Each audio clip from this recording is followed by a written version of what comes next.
addressing the basic needs of Texas. Today, while they're trying to determine the budget, they're trying to increase funding for big clinics, crisis pregnancy centers that are only there to proselytize and dissuade people from accessing abortion. They're trying to increase that funding by $100 million. Over the past 16 years, they've spent over $168 million on these alternatives to abortion access. And all those people do is try to dissuade and lie people from accessing the health care they need. And we're not going to take it anymore. They can spend that $100 million on health care, on infrastructure, on fixing the power grid, child care, exactly, so many other things. And we're fed up, and we're not going to take it anymore. So I encourage y'all to reach out to your legislators, reach out to all your community members, and tell them this is not the Texas we want. We want a Texas where every person is trusted, thriving, and creating the future that they want. Thank y'all.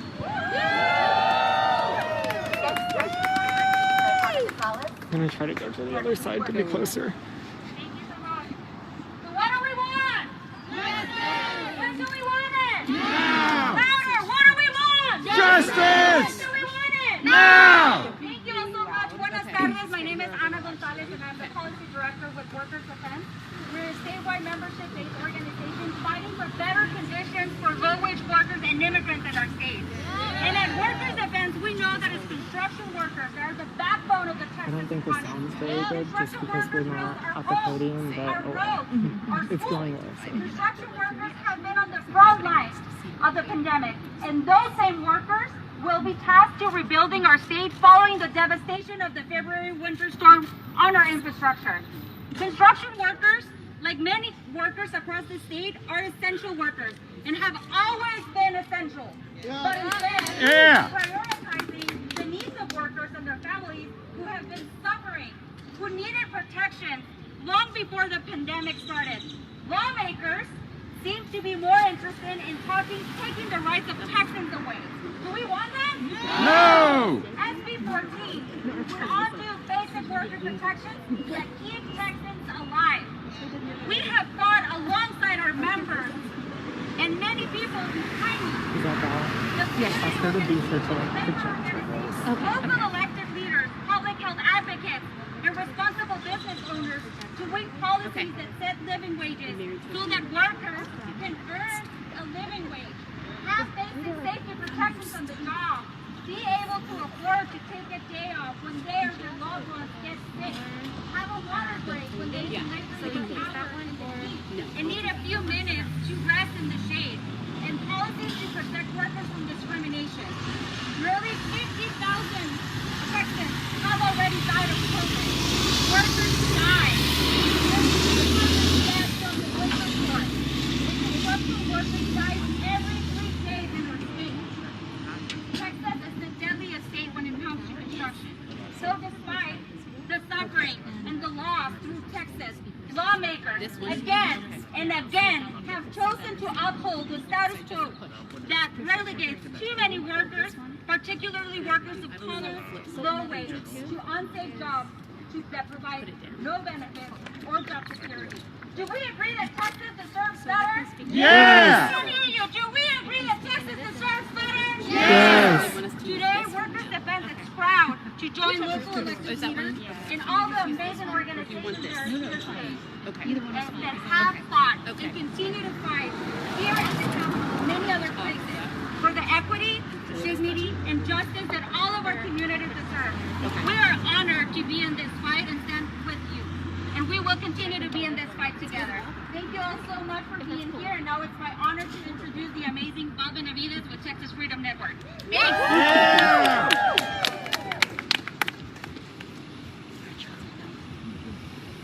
Hi everyone, I'm Val Benavides, President and Executive Director. Get the mic. Do you want to switch back to the other one? Okay. All right, start it. I'm Val Benavides, President and Executive Director of the Texas Freedom Network, a multi-issue organization of more than 170,000 religious and community members and young Texans who support equality and social justice. Our Texas Rising program works with young people of color across the state, registering them to vote, getting them out to the polls, and helping them engage with their elected leaders locally and at the state level on issues important to them. One of those issues is equality for LGBTQ plus Texans. Yes, session after session, we see legislators trying to pass discriminatory laws that target Texans simply because of who they are and who they love. For the past 2 sessions, Dan Patrick pushed his infamous bathroom bills, which failed in the face of broad and overwhelming opposition from businesses, faith communities, and many other advocates across Texas. Now he's targeting transgender youth, who already face harassment and even violence because of their gender identity. Think about this. COVID has killed 50,000 Texans, and our fragile power grid left millions of us shivering in the dark 2 months ago. But Dan Patrick and Greg Abbott and the legislature's Cruelty Caucus insist that making life even harder for transgender kids is a priority this session. Some bills, like SB 29 and HB 4042, would ban transgender students from school sports. Others, like HB 1399 and SB 1311, would ban gender-affirming, medically recommended health care for transgender youth. And one bill, HB 1646, is so cruel that it would legally brand parents who consent to this health care for their transgender child as a criminal abuser, threatening them with prison terms simply for loving and supporting their child. And today we expect to see a number of proposed amendments to this House budget that would target LGBTQ Texans for discrimination. Let me be clear, transgender young Texans playing sports at school or getting the health care that they need isn't an emergency or a threat to anyone. The real threat comes from leaders who side with bullies in an effort to distract voters from their failure to address real crises. Groups like Texas Freedom Network and our partners at the Transgender Education Network of Texas, Equality Texas, HRC, and the ACLU, along with all of the partners you see here, will do everything in our power to stop these horrible bills. We call on Speaker Phelan to use his power to stop these bills before they get to the House floor. Texas deserves better than failed leaders like Greg Abbott and Dan Patrick. That's right! Woo! Absolutely shocking mismanagement has made real crises even worse, like COVID and catastrophic power outages. It's time to put an end to Republicans' obsession with writing discrimination into law and make sure that every Texan, no matter who we are, the color of our skin, where we live, or who we love. I think when you're done, you'll pass it back off to Diana. And she might need you to hold the thing for her because she's going to be doing the paper. Is that okay if you stay out there with her? Thank you. I just wanted to. You'll be right after Adrian. Oh, I guess never mind. He has his own mic. I don't know what I'm speaking into. Guess I'll find out. Maybe Diana will. I think Diana might go with you. We can't get no peace. We can't get no justice. You can't get no peace. No justice. No peace. No justice. No peace. Are you gonna go up with No peace. All right. I can. I'm Adrian Shelley. I'm the Texas Office Director of Public Citizen. And I'm here to talk to you about February, when more than 100 Texans died in their homes. And hundreds of thousands of people went without water and had pipes burst in their homes. When millions of people, 18 million people, went days without power. What did our lawmakers in Austin do? Nothing.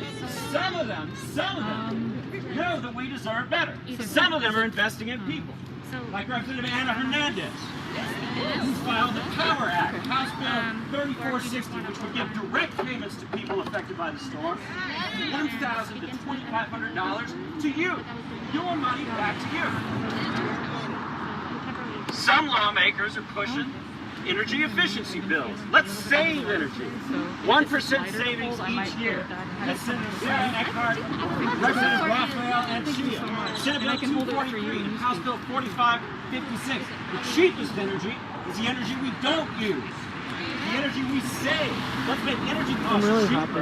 And let's This make is the going grid so more well. reliable. We deserve better. Some lawmakers have a different idea.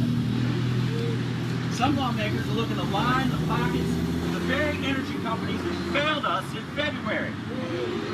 Some lawmakers are pushing bills by billionaire Warren Buffett, Berkshire Hathaway. They want to build new gas plants in Texas. 10 new plants the taxpayers would pay for that wouldn't even run until the next energy crisis. Is that what we deserve? No! Texas deserves better. Some lawmakers are attacking clean energy, wind and solar. They want to make clean energy companies pay grid upgrades that will benefit everybody. We're not having it. We are here to tell our lawmakers in Austin today. We see you. We are watching. If you will not vote for us, we will use our vote to vote you out. Texas deserves better. Texas deserves better. Texas deserves better. All right.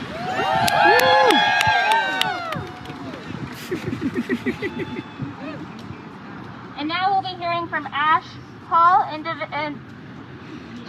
representing Indivisible Texas.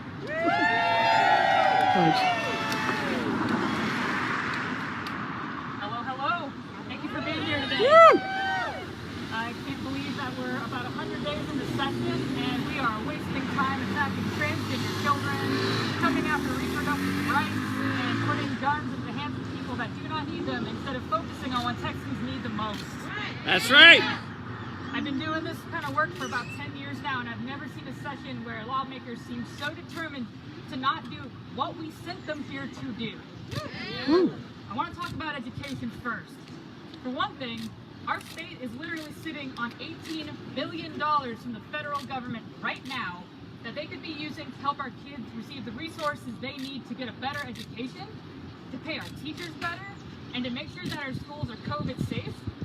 But because that would require them putting more money into higher education, they're not doing anything with it. We are sitting on top of money we could be using to help our kids, and they would rather waste time in public education hearings arguing about whether or not transgender kids should be allowed to participate in school athletics.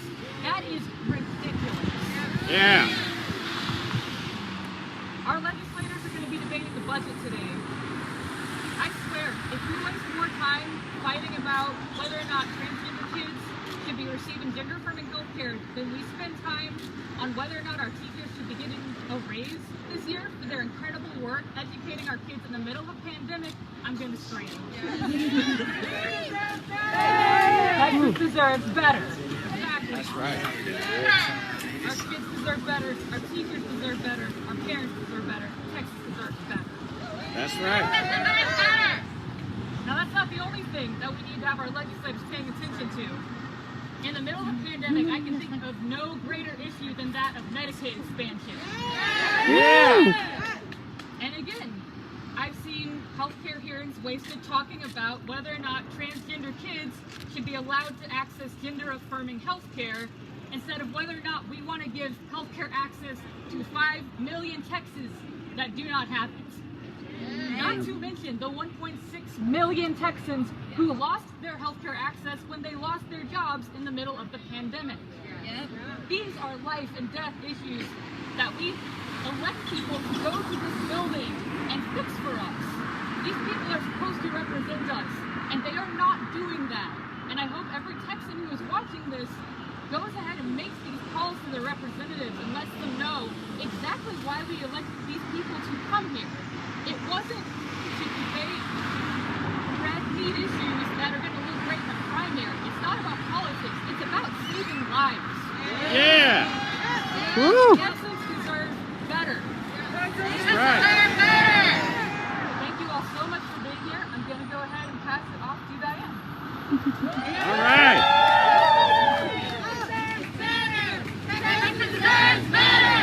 Texas deserves better! Texas deserves better! Thank you. Okay, thank you all so much for everyone who showed up today, for all of our speakers, and showing up and turning out and letting folks know that Texas deserves better. Texas deserves better! I know you've heard about it already from everyone else, but millions of Texans were literally left out in the dark and freezing cold this year because of statewide power failures. Thousands of Texans have died and even more have gone sick with COVID. Meanwhile, legislators are attacking our rights and ignoring our needs. This session is not over yet, right? That's right! No, there is still time for our lawmakers to reverse course. Legislators need to hear from you. So if you're at home watching or if you're here at the Capitol today, take a second and give your representative a call or send them an email to tell them to stop attacking our rights. That's right. And specifically, we're asking for House Speaker Phelan to stop these harmful bills from going to the floor. And if you're looking for someone specific to call, Phelan's phone number is 512-463-1000. One more time, that's 512-463-1000. We're going to go ahead and end the event, but we're going to stick around for any questions. Thank you so much for everyone that came out. People united will never be defeated. United will never be divided. People united will never be divided. People united will never be divided! People united will never be divided!